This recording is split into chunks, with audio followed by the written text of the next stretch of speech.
Hey everybody, this is Jack at the PIA. It's good to be back with you. I have been busy in the field doing a lot of field investigations for the PIA, and I have been actually writing my fifth book, which is a fictional novel dealing with an occult homicide case. So this is the time of year when I always like to sort of look back at some of the more interesting UFO clips. We're approaching the end of the year, and it's a good time to sort of reanalyze some of the footage and look at it. I've included footage of some really good footage of a TR-3B Astra, which many speculate is one of our craft. However, many people, including the Robert Bigelow's NIDS, have concluded that there is a positive link between those black triangles and the cattle mutilation phenomenon, something which they published on their website, and that report is available to the public. So it appears there could very well be also an ET link with some of these black triangles as well. It appears there's some sort of cross-contamination that's taking place there. So I've included a graphic showing one of these craft that was traveling at 13,000 miles per hour and made a 90-degree turn. That's very, very interesting. And we're going to look at a few different UFO clips that are some of the more interesting and credible clips that have gone around over the course of the year. Also, it's very interesting that the journalist Ross Coulthart has done a few different interviews where he made some pretty spectacular statements, and in one particular interview, he interviews Dr. Gary Nolan.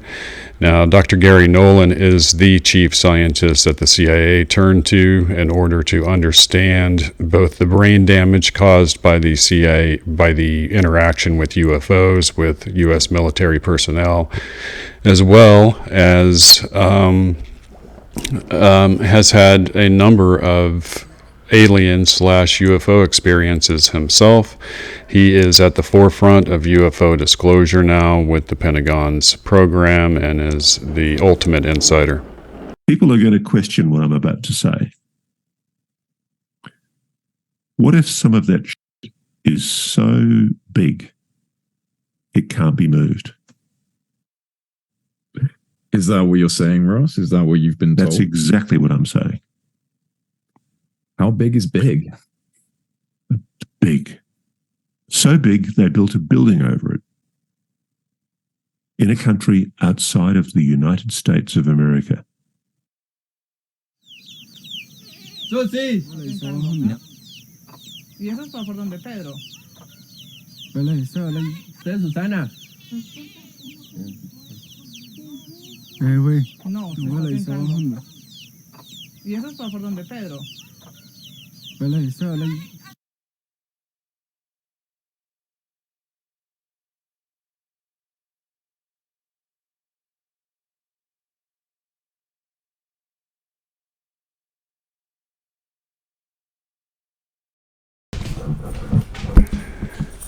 All right, next up is the famous metallic orb footage that was taken by the U.S. military and released to the public. This was an orb flying over, I believe it was Fallujah, but it was a combat site, and a number of these metallic orbs have now been filmed and by the U.S. military and are being focused on because of the fact that they are actually pretty small compared to a normal size aircraft and appear to have an amazing propulsion ability. And it's curious that these things keep showing up over military conflict type areas. Here's one that instantly accelerates, and it's something that more and more people are beginning to pick up. Our technology is beginning to catch up with this phenomenon in a way that it hasn't been able to in previous years. And these orbs have been seen for decades.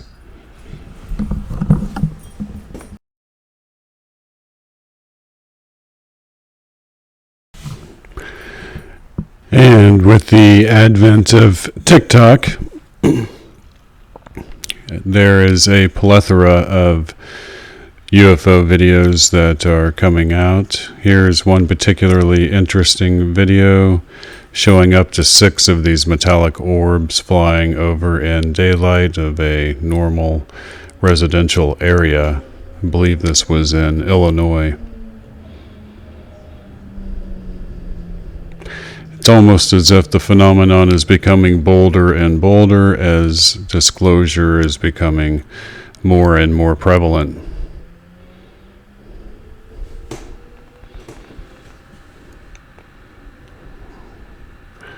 This is pretty decent footage because they're able to actually stabilize it, slow it down. I wish they were able to blow it up quite a bit more, but it's actually pretty interesting video footage. And next up is David Grush talking about the Biologics. If you believe we have crashed craft, stated earlier, do we have the bodies of the pilots who piloted this craft? As I've stated publicly already in my News Nation interview, Biologics came with some of these recoveries. Yeah. Were they, I guess, human or non-human biologics? Non-human, and that was the assessment of people with direct knowledge on the program I talked to that are currently still on the program. When you say crash retrieval, what do you mean?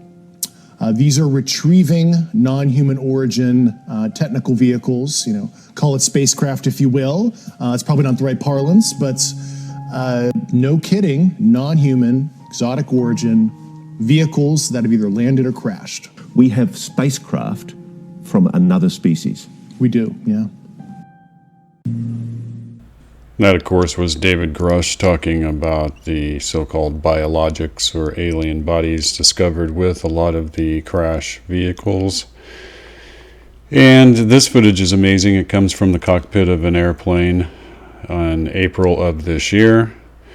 When it's slowed down, zoomed in, and stabilized, you can clearly see the unusual structure of the craft. To me, it is clearly an alien vehicle of some kind.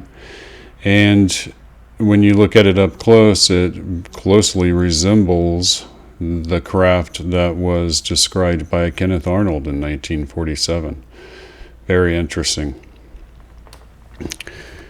Also this year, and very important, is the fact that Dr. Gary Nolan was interviewed by Ross Coulthart. Gary Nolan is, of course, the lead scientist with the Pentagon and the CIA dealing with brain damage having to do with interaction with UFOs, as well as other aspects including the examination of exotic material. I was unable to include actual clips from the interview with the journalist Ross Coulthart, but it can be found online readily. And any attempt to try to get actual sequences of the interview result in a copyright violation. So this is a picture of Dr. Gary Nolan, and he explains in the interview that he had a number of experiences growing up from the age of around 10 or 12 with a UFO flying directly overhead to even earlier at the age of around 6, having a number of abduction-like scenarios take place, and even some more interesting happenings than that.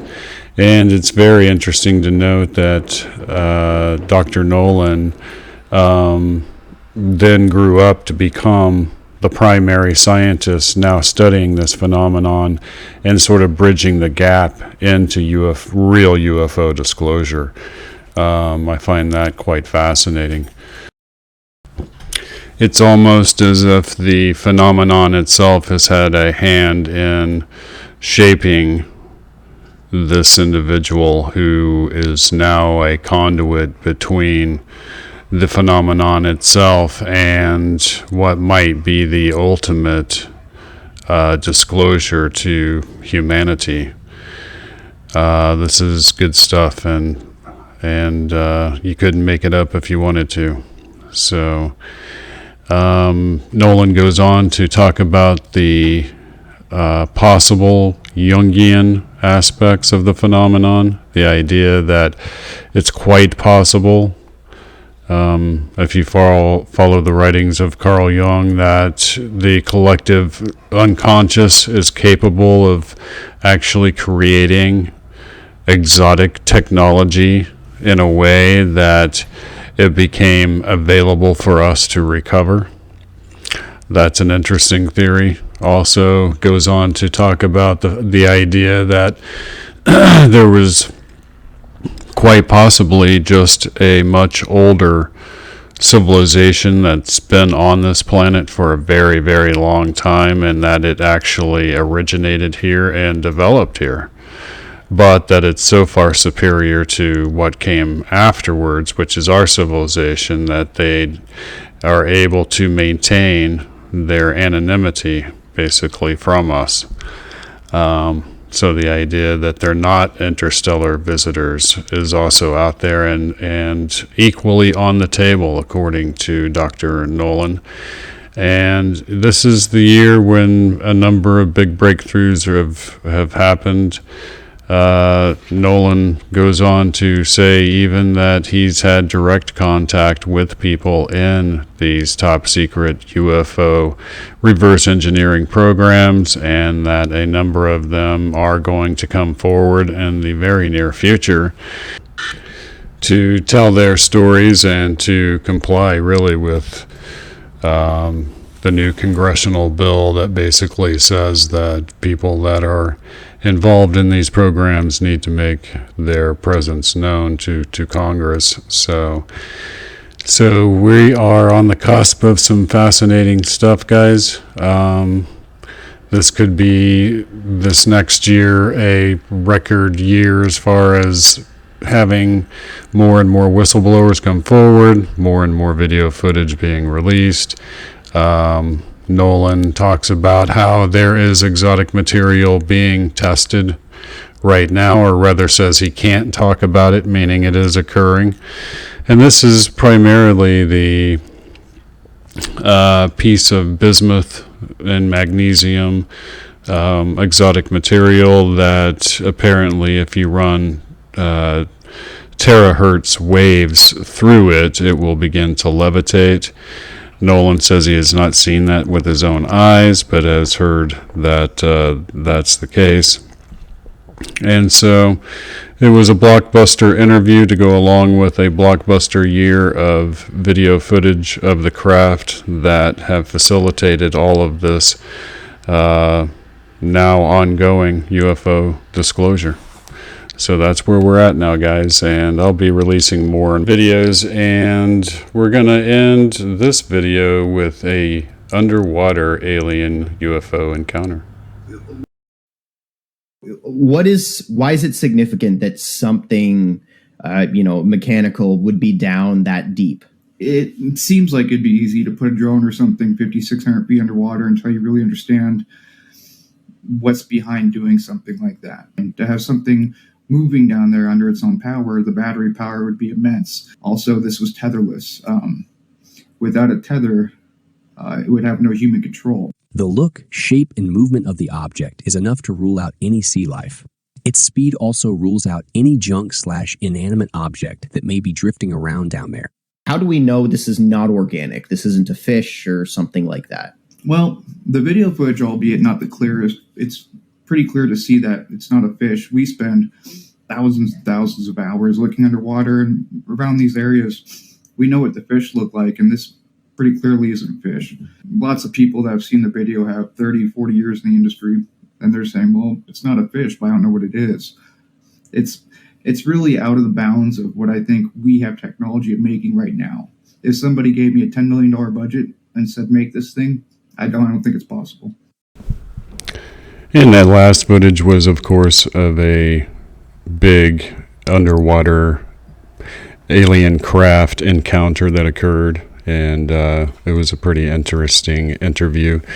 And that is the compilation for now. I'll probably put out a series of these. There's just so much material that occurred over the course of this last year.